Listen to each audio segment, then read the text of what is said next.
What do you do if you're in a relationship where you're not receiving the love and support that you need back? And this is representative of romantic relationships, friendships, or situationships. I just got out of a session with someone and they were not receiving the emotional support that they needed in this relationship. And anytime that I'm working with clients in regards to other people, I always have them ask themselves, is this somebody that I would allow my inner child to hang out with?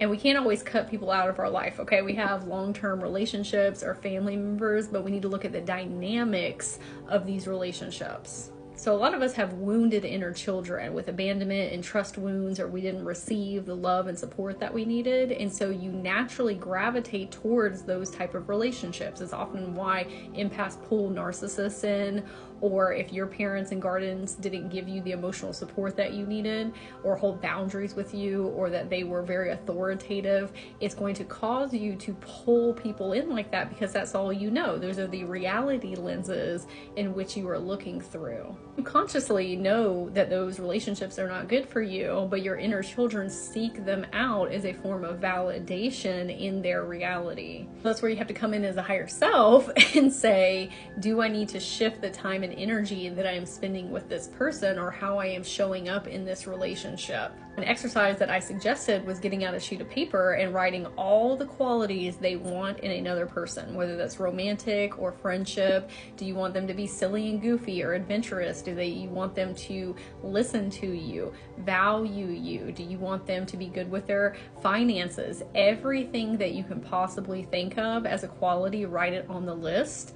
And what that is going to do is tell you if you are also being that person, because you can only pull in with another what you are a resonant frequency for. And so if we are not meeting our own emotional needs, or not communicating with self or to other people, it's going to be difficult to find someone who is also resonating on that level. That will show you where in your life that we can start to work on our own self-concept and how we treat ourselves, so that you can be a vibrational match, because we can't change things within other people, but when we change things within self, things around us start to change, and how people react and respond to us. If we are not receiving what we want in a relationship with someone else, is that because of our own inner child wounding and that we're seeking out those behavioral patterns?